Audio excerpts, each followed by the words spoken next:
Good evening. No, don't adjust your sets. It's me, Glenn Hall, hosting Sweet and Sour tonight in the absence of Gary Mitchell, who's at the North Pole helping out the big fat jolly guy in the red suit get ready for this special time of year.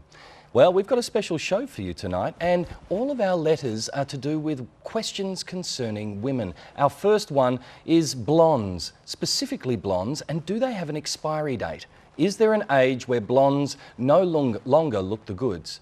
Our second letter is bucks and boobs. Yes, that's right. Are women gold diggers? Is all they want from a man their cold, hard cash and a new pair of boobs? And our third letter for this evening asks the idea, are women having enough children? Do we need more children in the world to save Australia and indeed the human species? That's right, we address the big issues on Sweet and Sour very shortly. Got a problem, big or small, would a miracle be nice? Our monthly crew is back, churning out advice. You might even laugh a bit in the following half hour. Park your backside on the couch, cause baby it's time for Sweet and Sour.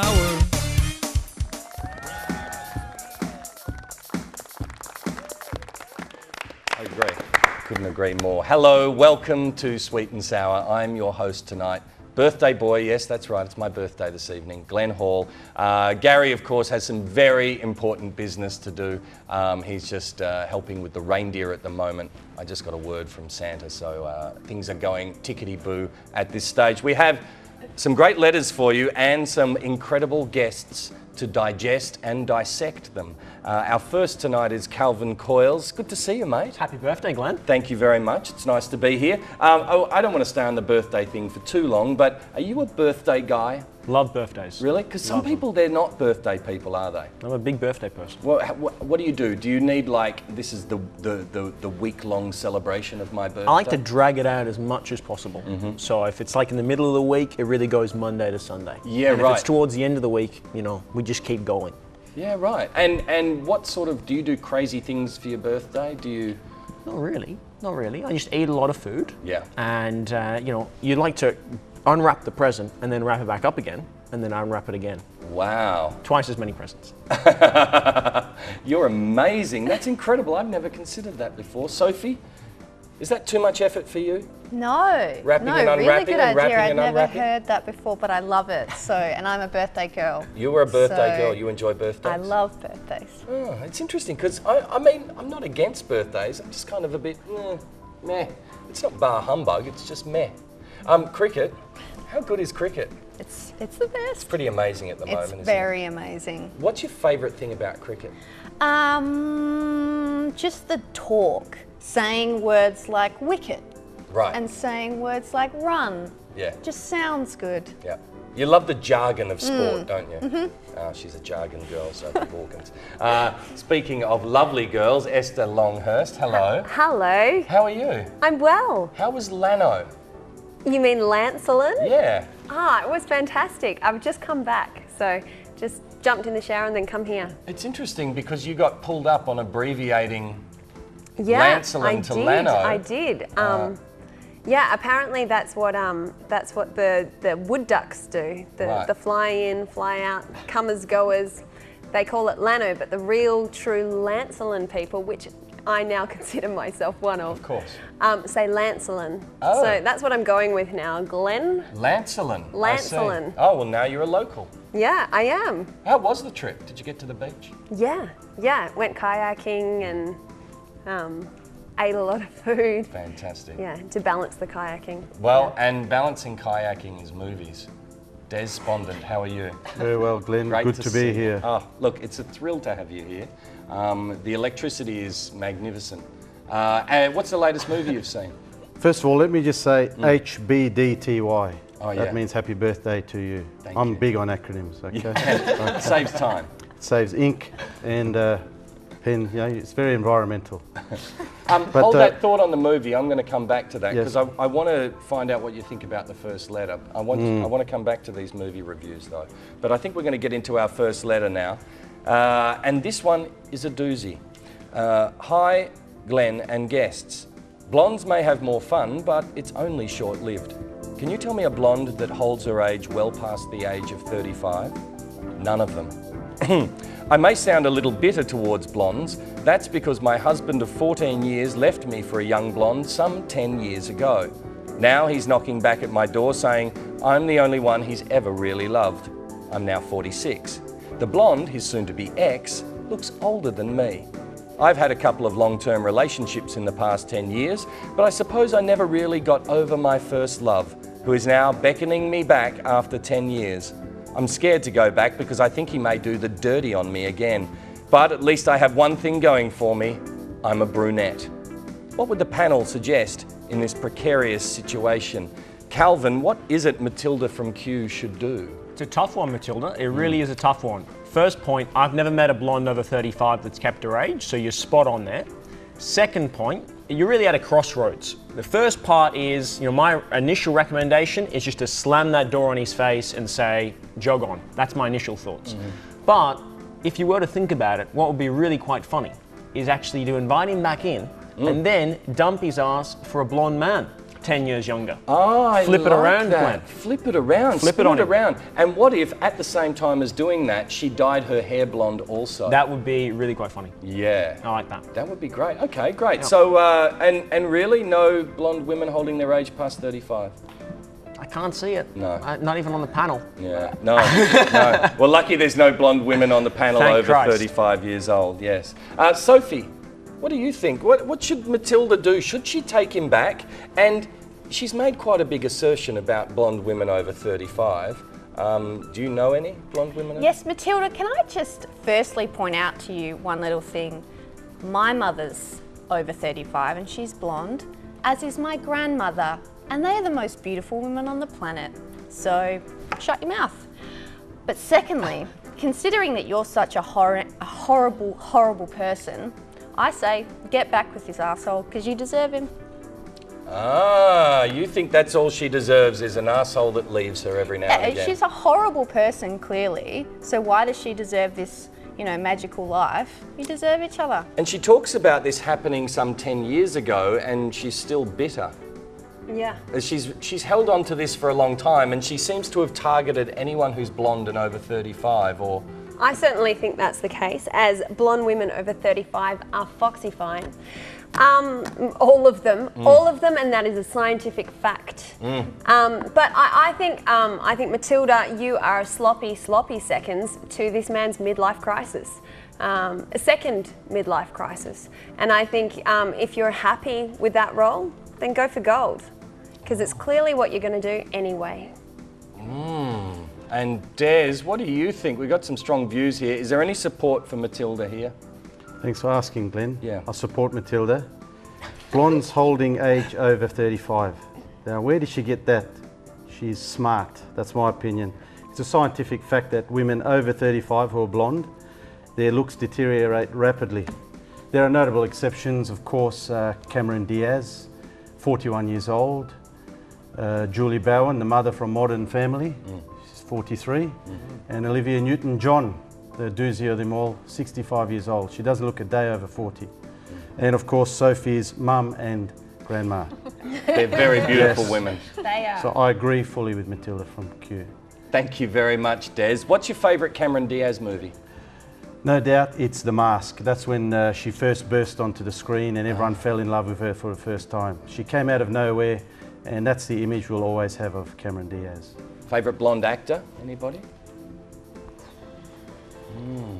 Don't ask Calvin, they'll all be children. Oh, Cameron Diaz. What about Meryl Streep? Meryl Streep is incredible and a very classy, attractive woman. Absolutely. Hair's dyed though. It's not a natural colour. Her hair's dyed, right. It's all about that. Well, we'll be back soon. There's your answers, Matilda from Kew. Good luck with your ongoing relationship.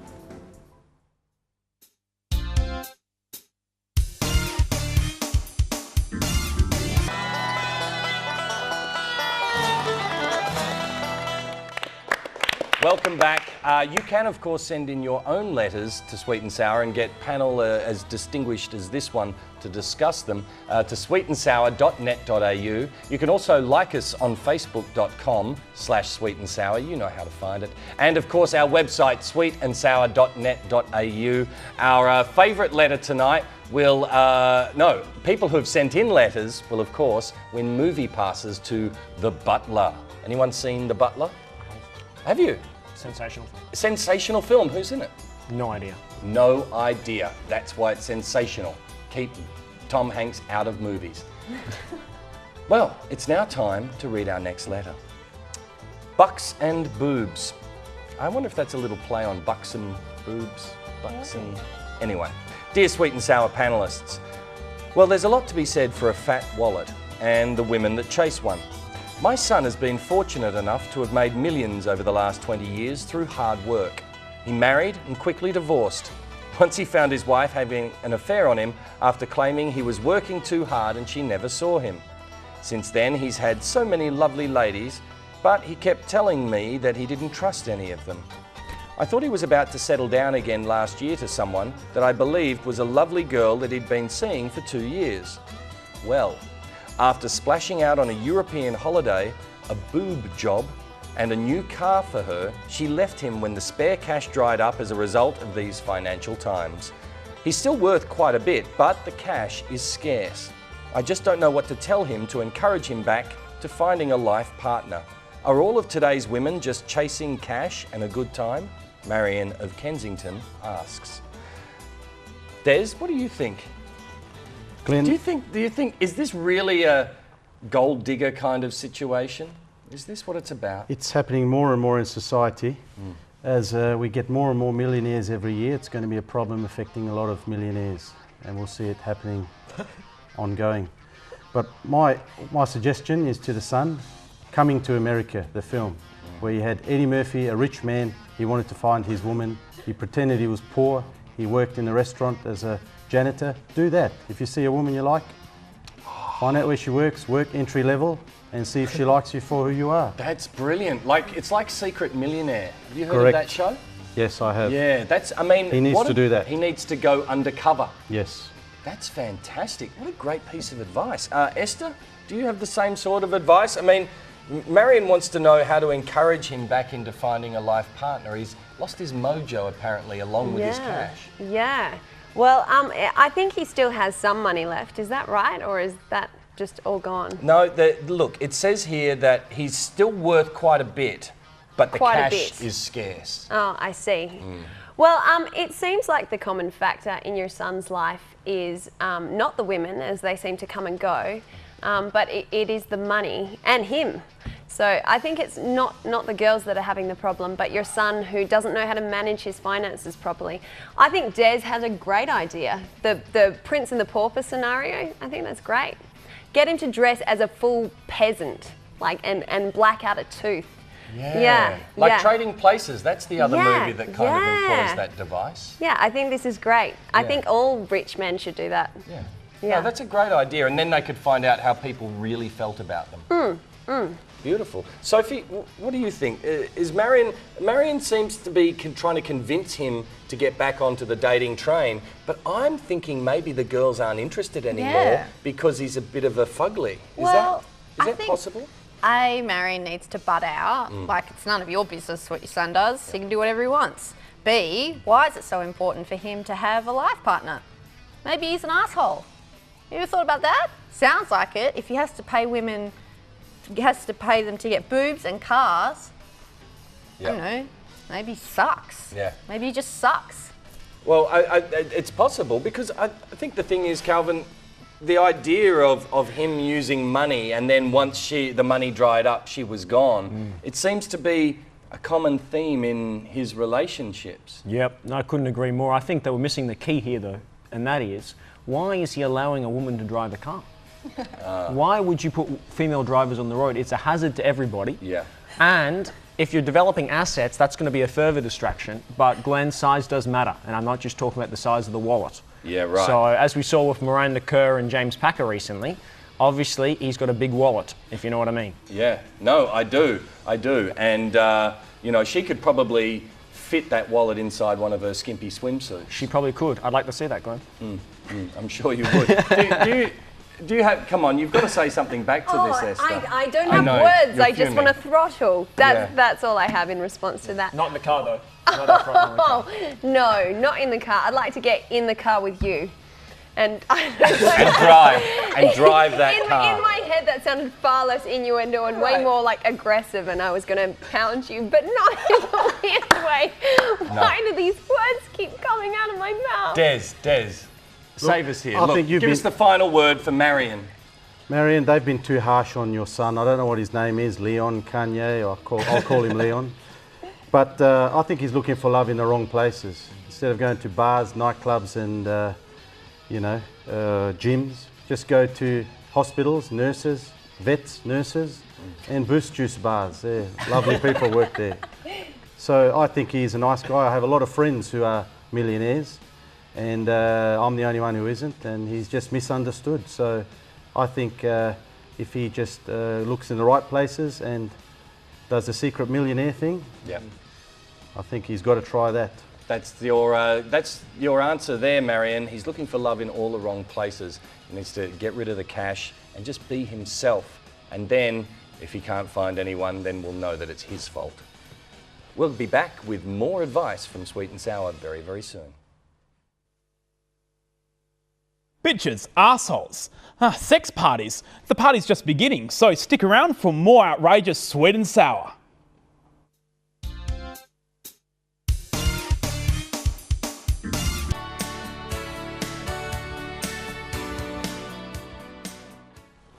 Welcome back to Sweet and Sour with our fantastic guests for our last letter. Dear Glenn, there's more to life for women than giving birth. And please tell the world to lay off pressuring women to have children. This is the recent cry a stupid blonde American actress that I will not bother to name shouted out. She doesn't realise perhaps that the average age for women falling pregnant has risen through the roof, and the number of kids being had by each couple has dropped through the floor. I'm one of those that thinks people are here in the main to ensure the continuation of the species, and having children should be the first priority for men and women. What possible pressure could be on her and any girl in Western society to have kids when trends are heading in the opposite direction? Like most people in Hollywood, this spoilt moron is speaking from a horribly out-of-touch perspective.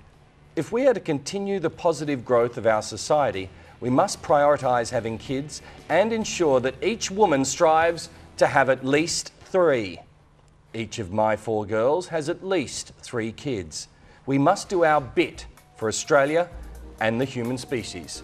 Authorised by the Australian Government Canberra. No, but it kind of feels a bit like that, doesn't it? Sophie, do women need to have more kids? Is this really the cry? Do women need more kids? No, I'm doing Australia a service by not having children. Believe me, you don't want more of this roaming around. Very seriously. No, and I also think it's who says that your kids have the right to procreate? Maybe they suck too. I don't think we need any more human beings running around. It drives me ballistic. I don't want to have kids because they're annoying, and I don't think other people should force their dumb kids on me either. No, that's fair enough. I mean, you know, some people just don't want to have kids. That's your choice. Yeah. Do people say, "Oh, you'll change when you find the right person"? Yeah, of course they do, but no. No, you won't. No, because then you've got it, and if it's lame, you're stuck with it, and even if it's good, it'll grow up and be boring one day. So. Wow. Okay, great. Well, that's good. Maybe it's best that you don't have any children. Yeah. A service to Australia. You're welcome. Yeah. Thank you, Sophie. Calvin, what do you think? Do you think that women need to have more children? I'm scared to ask what you think, Calvin, to be honest. I'm stunned by that last response. I think that when a man and a woman, or a woman and a woman, or a man and a man come together, they should have as many kids as they want to have. And I think in the time that she's taken to write that letter, she could have had another kid. Because our future rests on those people getting out there and making babies, people. And, you know, think about it from the financial perspective. Every time you have a kid, I think you get the kids bonus, don't you? You get a bonus for having kids. You do. It's a couple of $1,000. You used to. I'm not sure it's if it's as much income. anymore. Yeah. It's a part-time income. Yeah. So get out there and make babies. Yeah, but I mean, Mary's already had 4 girls. She's got, well, who knows? She's probably got some boys in there as well. She's had 4 girls. Each of those have 3 kids. That's a lot of kids. There's an opportunity for someone to just take over a portion of Australia, isn't there, just by populating it? Do you think that's possible, Des? No, I agree with Sophie. I mean, I want to know, what I want to know is who is this blonde American actress? I want to know who she is, then I'll shake her hand and because I 100% agree with her. I mean, how big do we want the population to be? We've got 7 billion. By 2030, it'll be 9 billion. I think we've got enough problems as it is with 7 billion. So I think we should shut up shop and bring in a one-child policy to Australia. Look, I tell you what, any government that brings that in, I'll vote for them in the next election. So I think I'm against population growth. You're against population growth? The way it's going. And what about women's choices? Is it okay for a woman to not have a baby? I think it's fine. Yeah. I'm a big believer, I'm pro-woman, I'm a big fan of women of all ages and races, and yeah, my mother brought me up well, and my wife knows that I respect women a lot too, so. That's brilliant. I love my daughter too. Well, you're sitting next to the right person. She's a woman that respects women as well. What do you think about this letter? So many things, I mean, Glenn, you've got so a couple many of things. children. You're one of 72 children Yes, yourself, I am. you know. Yeah, I'm number 5 out of 72. Yeah. Yeah. Not that many, but you come from a big family. Do you encourage that in people? I wouldn't encourage that in anyone who wasn't game. I think you spoke about so many things in this letter, and it's hard to address them all. It was Cameron Diaz, by the way, who advocates for not having children. Yeah. Which is great because she's got a thriving career and working really hard and probably wouldn't have time. So more power to her for making that decision. What's the question again? The question is, should every woman do their bit? I think if you want to do your bit for Australia, there's so many more things you can do. A lot of people are choosing not to have children for ethical reasons because of the environmental impact alone. That's probably the key thing you can do if you want to have an impact, a positive impact on our environment, is not have children. I think more power to Cameron Diaz, less power to you and your breeding family, and I think Australia's going to be a much better place. Well, there you go. Look, kids, no kids, we've had a good time tonight, whether we've got kids or not. Calvin, we actually need to pick the winner of the sunglasses. Who was your favourite letter? Probably Boobs and Bucks. Boobs and Bucks. Sophie? Yeah? Oh, no. I think I like the first one, who's trying to work out if she wants to get together with this guy. Yes? I felt bad for her. Yes. She needs something in her life. She needs some sunglasses. Yeah, what about you, Des? What do you think? I'm with Calvin. I go for Bucks and Boobs because I feel for the guy. I feel for Leon. So Marion of Kensington wins the sunglasses from Aussie Opticals. That's just about all we've got time for. Christmas in a word, Calvin Coyles. Presents. Sophie Hawkins. Lunch. Esther Longhurst. Family. Des Pondent. Movies, movies, movies. That is one word in certain languages. Thanks for having us in your lounge rooms tonight. This has been another episode of Sweet and Sour. We'll return you to Gary Mitchell as soon as possible. Merry Christmas.